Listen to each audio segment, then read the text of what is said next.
시작할까요?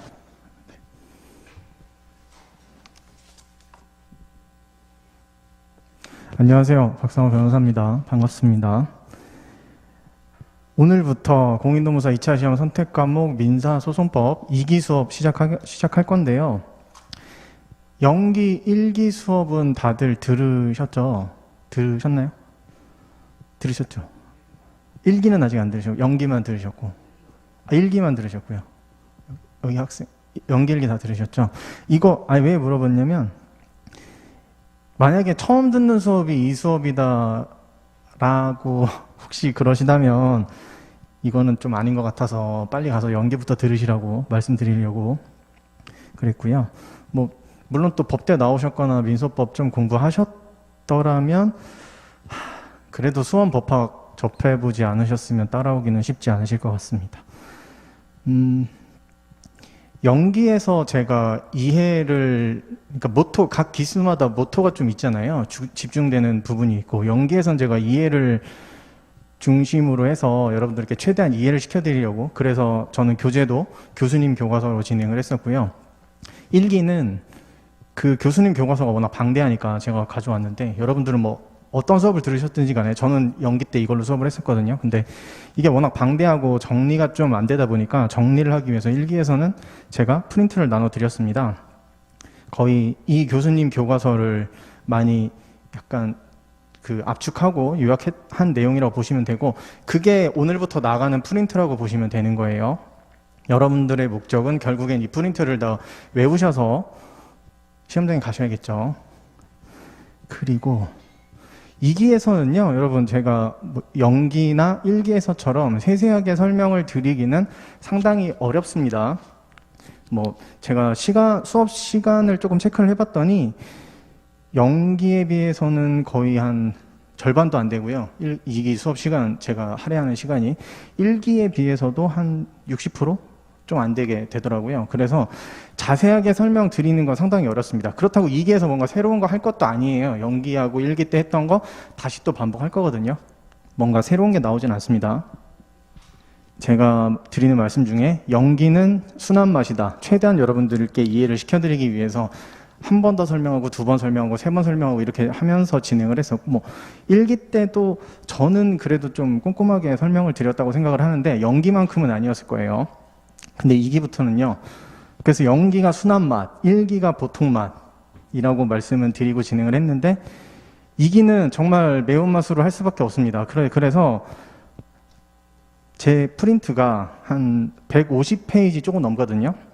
근데 이거를 9회에 진행을 하려고 보면 한 20페이지 조금 안 되게 한 타임에 나가야 되더라고요. 그런데 오늘은 첫날이어서 여러분들이 시험이 없는 거고, 다음 주부터는 6시 반까지 오셔서 50분짜리 시험 보시고 7시 반부터 제가 10시까지 수업을 하잖아요. 그러니까 시간이 더 줄어들고, 잘 모르겠습니다. 제가 이 프린트만 읽어도 시간이 그냥 지나갈 것 같은데, 그렇다고 여기 와서 제가 프린트 읽는 거 들으러 오시지는 않으셨을 거잖아요. 그래서 최대한 좀 정리를 해보려고 합니다. 또 다시 한번. 마스크 쓰니까 굉장히 호흡이 힘드네요. 최종 목표는 여러분들 당연히 최종 합격에 두시는 게 맞고 그렇게 생각을 하고 계실 거고, 그렇다면 시간을 최소한으로 민소법에 들이면서 고득점을 받기를 원하시는 거잖아요. 그래서 진리는 항상 단순합니다. 사례 문제는 논점 이탈 없이 많이 쓰셔야 되고, 단문은 최대한 자세하게 많이 쓰셔야겠죠. 그래야지 고득점을 받는 거잖아요.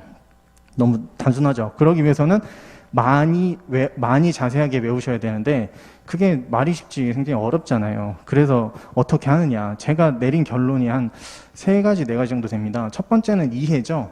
외워서 써야 되는데 외우는 게 너무 힘들고 어렵잖아요. 저도 수험을 할 때 외우는 게 정말 너무 싫어서 어떻게 하면 안 외울 수 있을까를 되게 고민을 많이 했던 사람이어서, 근데 결국에는 외워서 써야 되니까 그 암기를 조금 줄이는 방법 중에 제일 좋은 게 이해더라고요. 이해가 되면, 나만의 언어로 이해가 되면 어느 정도 좀 비벼서 막 쓸 수는 있어요. 그런데 고득점은 어려울 수 있습니다. 왜냐하면 우리 교수님들이 보는 그 눈에 익은 그런 문구들을 갖다가 써줘야 되는 거잖아요. 판례 문구들, 그런 것들. 근데 그런 것들은 어쨌든 외워야 되는 겁니다. 어떻게 외우냐 그러면 뭐 두 문자 따고 외워야겠죠. 최대한 이해 많이 하고 흐름을 이해하고 그 다음에 두 문자 따서 외우고 그래서 그대로 갖다 쓰고 그리고 사안 포섭하고 논점 파악하는 거는 계속 연습하다 보면 늘게 되는 거고요. 그래서 첫 번째 최대한 이해하자. 이해하면 암기 부담 많이 줄어들고 그럼에도 불구하고 중요 문구 같은 것들은 뭐 최대한 많이 외우셔야 되고 그리고 또 전체 틀을 어느 정도 보면 전체 틀을 어느 정도 익히면 또 이게 어느 부분에서 나오지 이런 거 생각하면 또 좀 꼬리에 꼬리를 물고 이렇게 파악도 되니까 좀 편하더라고요. 강의 계획서를 좀만 볼까요? 제가 근데 설명을 다 드려서 연기 때는 뭐 이해 위주로 했고 1기는 정리했고 2기에서는 이제 문제풀이 시작할 거고 양 줄일 거고 그리고 아무래도 세세한 설명은 어렵다. 그 말을 좀 드리고 싶었어요. 그건 정말 시간의 한계 때문에 어쩔 수가 없으니까 답안 최대한 다 작성해서 내시고 어쨌든 문제풀이를 굉장히 중요하게 생각하고 진행을 하시는 게 맞습니다. 이기 때는요. 이 페이지 강의 진도표 보시면 5회가 5월 6일이고요. 그 다음 주 5월 13일 수업이 없잖아요. 그때 그 시험이 있어서 그때 아마 한 주가 건너뛰는 걸로 되어 있을 겁니다.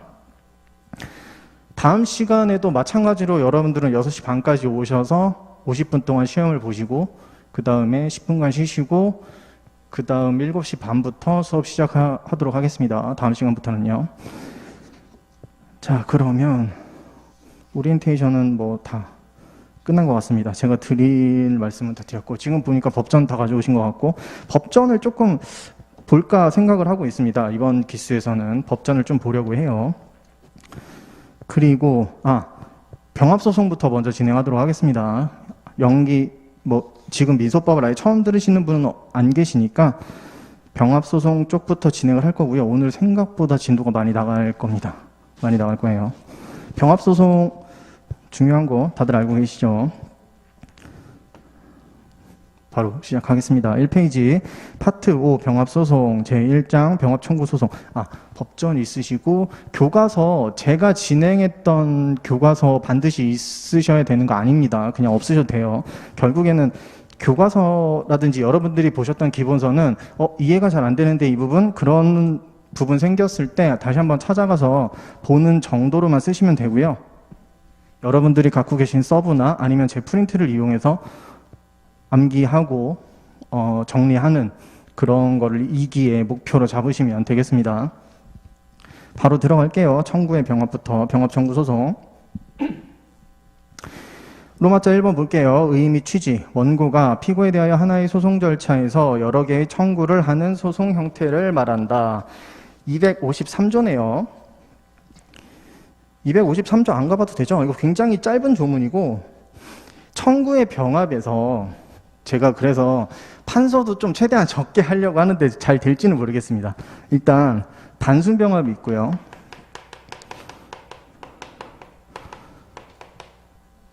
단순 병합 어떤 거죠? 원고가 피고에게 대여금 반환 청구 하나 하고 돈 빌려준 게 있나 보죠? 그 다음에 또 뭐 하는 거죠? 소유권 이전 등기 청구. 왜죠? 이쪽이 매수인이니까 소위 등 청구까지. 대여금 반환 청구, 소유권 이전 등기 청구. 그러니까 당사자 한 명과 한 명, 다수 당사자가 아니고 그냥 원고 한 명, 피고 한 명에서 청구, 화살을 2개 쏘는 거, 3개 쏘는 거 이런 거를 단순 병합이라고 하고요. 선택적 병합은 뭡니까? 선택적 병합 가장 유명한 거 뭐 있습니까? 390조 손해배상 청구 그리고 750조 손해배상 청구 390조 채무 불이행 청구요. 마스크를 쓰니까 네 이런 거 있죠. 그래서 선택적 병합에서는 어떻게 하죠? 그러니까 재판할 때 법원에서는 어떻게 합니까? 둘 중에 하나를 선택해서 인용해 주면 되죠. 하지만 원고의 청구를 기각할 때는 둘 다 기각해 줘야 되고요. 그 다음 예비적 병합이 있습니다. 예비적 병합은 뭡니까? 주된 청구가 있고 그 다음 예비적 청구가 있는 거죠. 주된 청구는 뭡니까? 매매가 유효입니다. 그러니까 소유권 이전 등기 해주세요. 매수인이. 예비적 병합. 만약에 매매가 무효라면 내가 냈던 돈이라도 돌려주세요 라고 하는 거, 그런 거 할 수 있겠죠. 주관적 예비적 병합. 같은 로마자 2번 병합 요건 한번 보시면 같은 종류의 소송 절차여야 되고요. 동종 절차. 같은 종류의 소송 절차. 우리는 지금 민사소송이죠. 그러니까 같은 민사소송이어야 된다. 예를 들어서 이혼소송 플러스 부부 사이에 뭔가 명의신탁을 해준 게 있었어요. 그래서 명의신탁 해준 거를 이혼소송에 같이 진행을 하겠다라고 하면 안 되는 겁니다. 왜냐하면 이혼소송은 뭐 가장 단순하게 가정법원 가서 해야 되는 거거든요. 우리 저 양재동에 있는. 그런데 민사소송은 어디서 합니까? 뭐 물론 관할에 따라 다르겠지만 서울중앙지법에 가서 할 수도 있고, 그러니까 아예 다른 거예요. 다른 소송입니다. 이거는 같이 할 수 있는 게 아니에요. 자, 그 다음 2번 보겠습니다. 수소법원에 공통의 관할권이 있을 것, 공통 관할이라고 되어 있고요. 여러 개의 청구 가운데 하나에 대해서만 관할이 존재하면 관련 재판적에 의해 나머지 청구에 대해서도 관할권이 있게 된다. 25조 1항입니다. 관련 재판적. 25조 1항 한번 볼까요? 법전 한번 피셔서.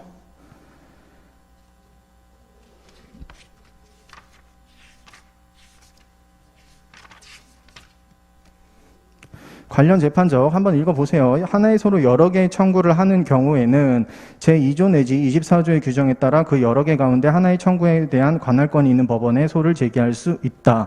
이거 제가 여기서 간단하게 설명드리면 소유권 이전 등기 청구를 하려고 하는데 이게 어떤 거냐면 원고는요, 주소지는 서울인데 실제 생활은 제주도에서 하고 있습니다. 그런데 피고는 서울이에요. 예를 들어서 주소지가. 대학은 반환 청구 어디에다 할 수 있죠? 피고 주소지에 할 수 있고 원고 주소지에도 할 수 있습니다. 지참채무 원칙이라고 봤을 때. 소유권 이전 등기 청구. 근데 이게 X 부동산이에요. X 부동산의 위치가 제주도라고 해볼게요. X 부동산 위치가 제주도였습니다. 원고는 결국에 어디서 소송을 하고 싶은 겁니까? 제주도에서 하고 싶죠. 내 실제 생활하는 곳이 제주도니까. 그랬을 때 이거 두 개 소송을 어디서 할 수 있다? 제주도에서 할 수 있다. 소유권 이전 등기 청구는 당연히 할 수 있죠. 이거 20조인가요? 확인 한번 해보시죠. 부동산이 있는 곳에 특별재판적 20조 아니면 21조 등기 등록이 있는 관한 특별재판적도 될 수 있고요. 그래서 이 두 번째 청구는 소유권 이전 등기 청구는 제주도에 제기할 수가 있습니다. 그렇다면 이 소송도 관련 재판적 25조 1항에 의해서 얘도 제주에다가 청구할 수 있다는 그거를 말씀드린 거예요. 다만 전속 관할에 속하는 청구의 경우에는 관련 재판적이 발생하지 않고요. 가장 중요한 거라고 하기보다는 특징이 있습니다. 뭐가 있습니까? 관련성이죠. 차이를 봐야 되는데 단순 병합, 선택적 병합, 예비적 병합에서 단순 병합은 관련성이 없고요. 각 청구들 사이에 선택적 병합이나 예비적 병합은 관련성이 있습니다. 이렇게. 그게 3번에 있는 거예요. 네, 넘어가겠습니다. 이 페이지 보시면 단순 병합이 있어요. 1번 의. 단순 병합은 청구의 병합, 소의 객관적 병합의 한 형태로서 여러 개의 청구가 있을 때 그 전부에 대하여 병렬적으로 심판을 구하는 병합 형태를 말한다. 여러분, 이 객관적 병합 253조 가보시면 굉장히 짧은 조문인데 여러 개의 청구는 같은 종류의 소송 절차에 따르는 경우에만 하나의 소로 제기할 수 있다. 밖에 없습니다. 법조문이. 단순 병합, 예비적 병합, 선택적 병합. 이거 내용이 상당히 많잖아요. 그런데 법조문은 이거밖에 없어요. 그럼 제가 무슨 말씀 드리고 싶냐면 단순 병합이랑 선택적 병합이랑 예비적 병합의 의의 같은 거를 좀 잘 외워두셔야 된다는 말씀을 드리고 싶었습니다. 아, 단순 병합 알지. 이렇게 하는 거. 근데 만약에 시험에 나왔을 때 단순 병합 의의 쓰셔야 될 거 아니에요. 그러니까 그런 의의에도 최대한 좀 집중을 하셔서 어느 정도 쓰실 수 있으셔야 됩니다. 여러 개의 청구, 전부에 대하여 병렬적으로 심판을 구하는 병합 형태, 주된 그런 워딩을 여러분들이 체크를 하셔서 병렬적으로 심판을 구한다, 이런 것들 잘 기억을 해 두시면 되겠습니다. 특성 보겠습니다.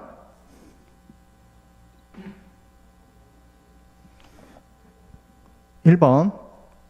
법원은 병합된 모든 청구에 대하여 심판을 하여야 하므로 양립할 수 없는 청구인 경우 단순 병합이 허용되지 않는다.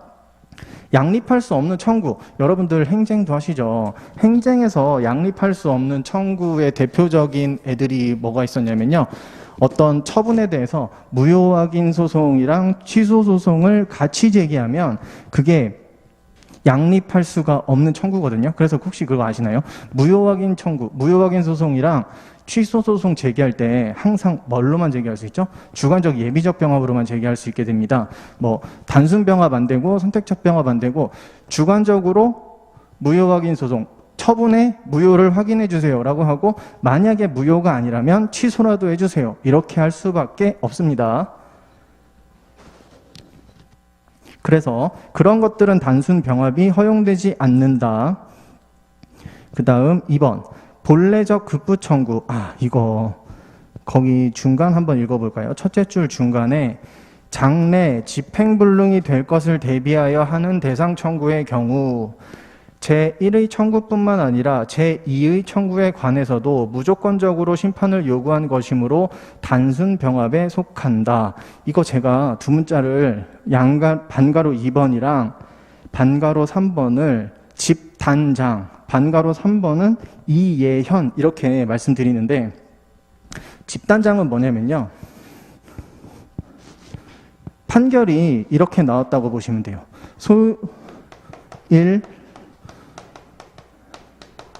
소위 등 절차 이행하라. 그리고 만약에 소유권 이전 등기 절차 집행이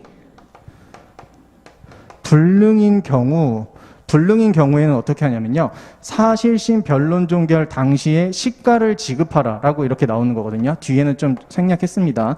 그랬을 때 이 두 번째 판결, 이 주문 2번, 얘가 장래 이행해소입니다. 장래 이행해소. 그러니까 판결이 이렇게 나왔다는 건 원고가 청구를 이렇게 했다는 거잖아요. 1번과 2번 가지고 청구 취지를 이렇게 써서 낸 건데, 여기에서 집단장이라고 그랬죠. 뭐냐면 집행 불능을 대비해서 하는 청구는 그건 장래 이행해소고요. 집단장이죠. 단 뭡니까? 이거 두 개는 우리 법원은 뭘로 보고 있다? 단순 병합으로 보고 있다라는 겁니다. 이거 조금 헷갈리시지 않나요? 저는 굉장히 헷갈리실 것 같아요. 뭐냐면, 그래, X 부동산에 대해서 소유권 이전 등기 절차 이행하라. 만약에 소유권 이전 등기 절차 이행이 안 된다면 그러면 돈으로 배상해. 뭔가 주의적 예비적 청구 같은 느낌이 드시죠? 그런데 이거는 단순 병합으로 보고 있습니다. 단순 병합이에요. 그래서 집단장이고, 이예현은 그 아래에 있는 건데, 특정물의 인도 청구를 하면서 변론 종결 시 현재 이행 불능이 될 것을 염려하여 전보 배상을 청구하는 것은 단순 병합이 아닌 예비적 병합이 된다. 하나 달라요. 하나. 뭐가 다르냐면 여기가 다릅니다. 절차 집행 불능이 아니고 만약에 이행 불능이라면, 이행 불능인 경우 똑같이 사실심 변론 종결 시 당시에 그 시가를 지급하라 라고 하는 거는 이렇게 2번, 1번은 똑같고요. 만약에 이렇게 청구하면 이 두 번째, 얘는 현재 이행해소로 보고 있고요. 현재 이행해소로 보고 있고, 얘는 예현이니까 얘가 바로 예비적 병합이 됩니다. 두 개가 뭐가 다르죠? 이게 뭐가 다르냐면요, 얘는 집행 불능이잖아요. 그러니까 이미 판결 다 끝나고 확정 판결 받고 그거 가지고 집행법원 가서 이제 집행 시작하려고 했더니 어떤 이유에서든지 간에 집행 불능이 나오는 거예요. 얘는 그냥 이행 불능. 만약에 내 그 소유권 이전 등기 절차 소유권 이전 등기 절차를 해주려면 제가 소유권을 가지고 있어야 되는 거잖아요. 그런데 예를 들어서 뭔가 이중매매 같은 이유로 인해서 내가 나한테 소유권 이전 등기가 없는 상황, 뭐 그 정도를 생각해 보시면 될 것 같습니다. 그러니까 그냥 생각할 때는 이거랑 이거랑 뭐가 다르지? 똑같은 거 아니야? 이렇게 생각하실 수 있는데 아니에요. 요거 하나 때문에 다른 겁니다. 그거 내용을 좀 잘 알아두시고,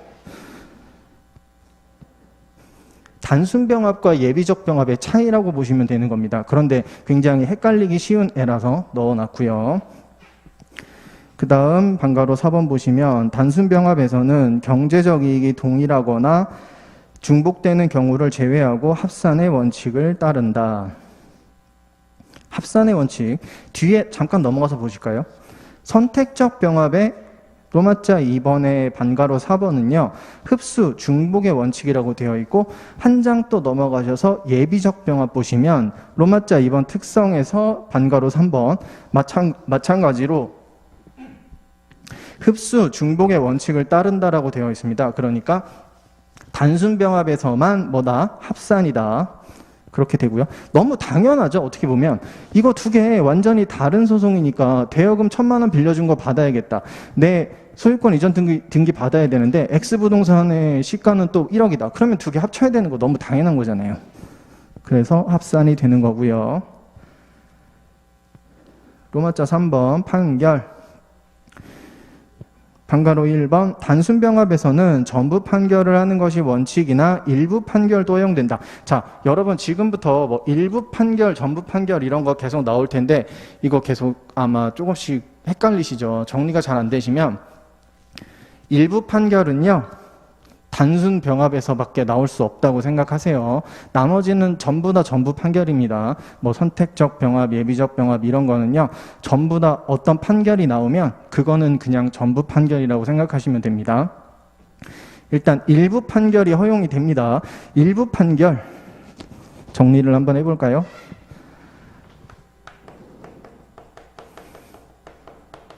일부 판결과 전부 판결. 일부 판결 뭡니까? 일부 판결은요, 의도적으로 재판을 안 한 것을 이야기하죠. 뭐 단순하게 지금 이 단순병합에서 대여금 반환 청구했고 소유권 이전 등기 청구했는데 법원에서 대여금 반환 청구에 대해서는 결론을 내려줬습니다. 이인용 판결 내렸어요. 그런데 소유권 이전 등기 청구에서는 재판을 안 한 거예요. 왜 이런 일이 있을 수 있죠? 원래 이런 일은 거의 없습니다. 그런데 이런 일이 있을 수도 있어요. 이유가 뭐냐면 대여금 반환 청구에 대해서는 너무 정리가 잘 됐어요. 뭐 증거도 확실하고, 그리고 원고가 얘기하는 게 나 지금 너무 급하다. 돈이 없어서 굉장히 힘들다. 그러니까 저거라도 먼저 해서 돈을 받을 수 있게 해달라. 그거에 비해서 소유권 이전 등기 청구는요, 뭔가 증거도 막 없고 이런 거예요. 그랬을 때 어떻게 한다? 먼저 대여금 반환 청구에 대해서 판결을 해주는 겁니다. 의도적으로 재판을 안 한 거죠. 그러면 이 대여금 반환 청구에 대해서 피고는 뭐 할 수 있습니까? 당연히 항소할 수 있어야죠. 항소를 하는 거는 당연히 대여금 반환 청구에 대해서만 하는 거고요. 소유권 이전 등기 청구에 대해서는 항소할 수 있습니까? 할 수 없죠. 이거는 사실 완전히 다른 관련성이 없는 완전히 다른 청구인데 그냥 같은 절차에서 진행했던 것 뿐이잖아요. 그러니까 이 소유권 이전 등기 청구는 그대로 1심에 있고 이 대여금 반환 청구만 끝나게 되는 겁니다. 그랬을 때 그런 판결을 일부 판결이라고 하는 거예요.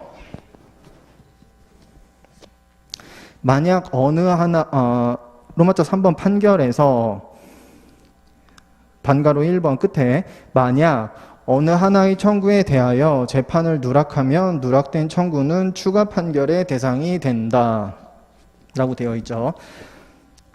어느 하나의 청구에 대해서 재판을 누락했다. 이런 경우 뭐 있겠습니까? 있을 수도 있어요. 뭐냐면 법원이 깜빡하고 판결문 썼는데 대여금 반환 청구에 대해서만 판결문을 쓴 거죠. 소유권 이전 등기 청구에 대해서는 판결문을 못 썼네요. 그리고 재판은 끝났구나 라고 생각을 하고 있습니다. 그런 걸 뭐라고 한다? 재판 누락이라고 하고, 재판 누락은 추가 판결의 대상이 된다고 되어 있습니다. 뒤에 넘어가 보시면 나머지 전부 판결에서 이런 일이 발생하면 그거는 판단 누락이라고 하고요. 판단 누락은 상소로 다툴 수 있게 하고 있습니다. 그래서 판상으로 외우라고 제가 말씀드리고, 여기서는 재판 누락이면 추가 판결의 대상이 된다라고 해서 재추라고 외우라고 말씀드리고 있어요. 재추입니다. 재추. 재판 누락이면 추가 판결의 대상. 이렇게 되고, 그 다음 로마자 4번 항소심의 심판 대상. 제1심 일부 판결, 인용 판결이 나왔네요. 근데 피고만 항소했대요. 판결하지 않은 부분은 2심의 효력이 미치지 않는다. 지금 나왔던 거를 그대로 말씀을 드리면 되는 거죠. 여기를 잠깐 지우고,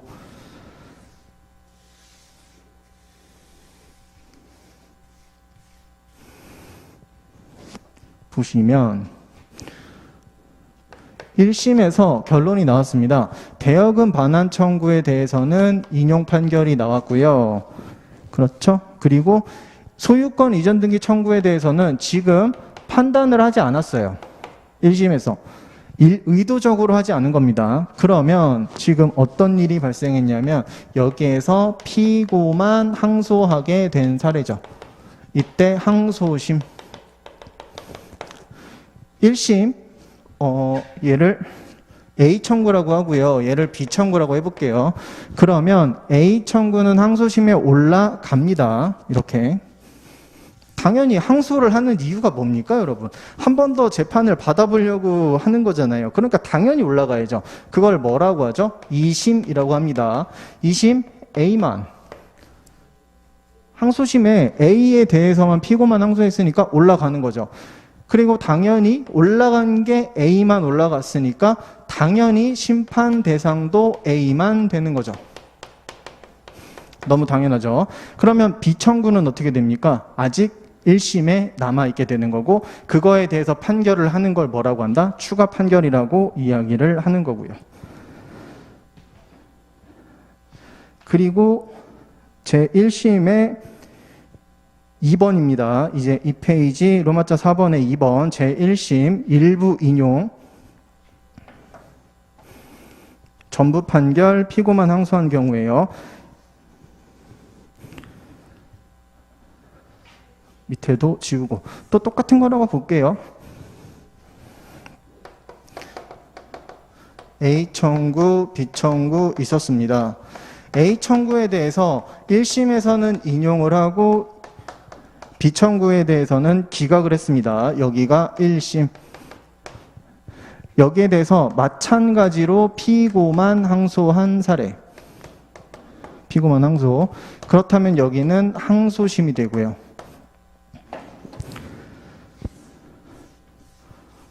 자, 여기에서 어떻게 됩니까? 지금 이 기각에 대해서는요, 피고는 항소할 수가 없죠. 이긴 거니까. 그럼 누구만 항소할 수 있습니까? 원고만 항소할 수 있는데, 그런데 원고는 지금 항소를 하지 않은 거죠.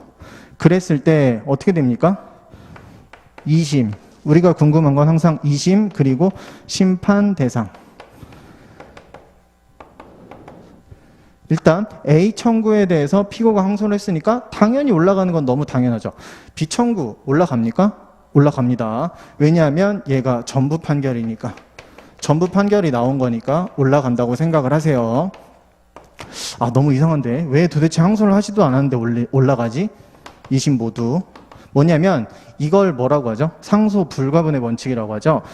같이 판결이 나왔으면 B도 일단 올려보는 겁니다. 뭐만 기다리고 있죠? 항소심에서 원고가 무슨 얘기 하나 하길? 부대 항소라는 얘기 하기를 기다리고 있는 거죠. 심판 대상은 A만입니다. 올라가지 않았으니까. 아니, 올라갔는데 원고가 항소하지 않았으니까. 다툼의 대상으로 삼지 않았으니까. 하지만 여기에서 원고가 부대 항소하겠습니다 라고 하면 이것도 이 비청구도 다시 심판 대상이 되게 됩니다. 그래서 여기서는 2심이 모두 되는 거는 뭐 때문에? 상소 불가분 때문에, 상소 불가분의 원칙. 그리고 A만 심판 대상이 된다는 거. 얘는 이렇게 생각하시면 돼요. 원고의 B는 원고의 부대 항소 기다리고 있음.